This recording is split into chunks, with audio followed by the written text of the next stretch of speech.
Clean drinking water. Our lives depend on it. The tap water we drink is taken from natural sources and treated in water purification plants to make it safe. However, 30% of the world's population, about 2 billion people, have no access to safe drinking water. A major reason is the high cost of constructing and maintaining water purification plants.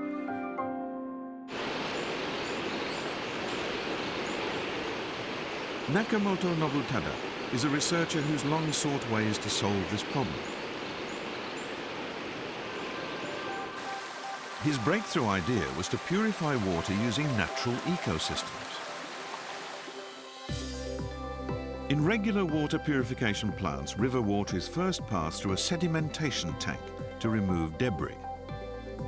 It's then filtered through layers of sand and finally sterilized with chlorine. These three major processes are costly due to their reliance on chemicals and power.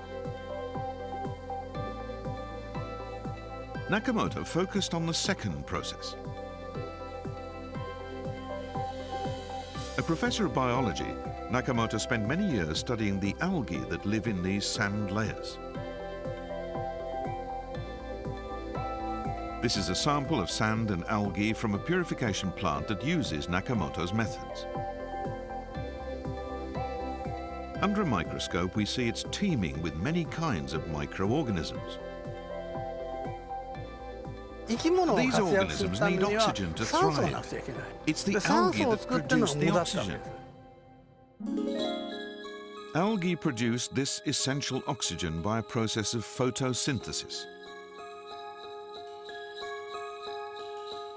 The microorganisms then clean the water by consuming dirt and impurities.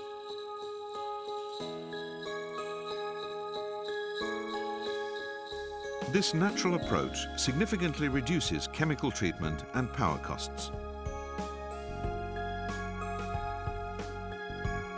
Nakamoto's method is now helping deliver safe drinking water in more than 30 countries.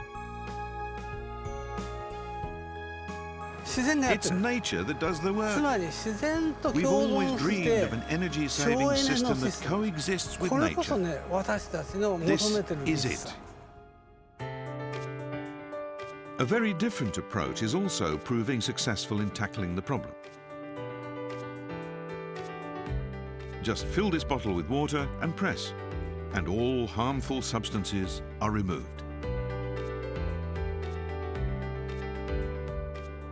The secret is a substance packed into the cartridge. These are sodium trititanate crystals. Using them to purify water is a world first. The crystal's atomic structure traps heavy metals like lead, removing them from the water. This artificial crystal was developed by Teshima Katsuya.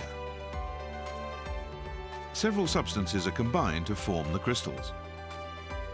It took Teshima 10 years of repeated experiments, adjusting the ratio of the chemicals by amounts as small as 1/1000th of a gram. All my life I've wanted to contribute something useful to the world. It was a very emotional moment when I finally perfected this process. Teshima is now working to apply his technology to meet the world's need for safe drinking water. In many parts of Africa, public health is seriously harmed by polluted wells and other water sources. These crystals will hopefully be a major contribution to the drinking water problem. I'm now conducting trials to see how effective they are in practice. Japanese water purification technology, bringing clean water to people around the world.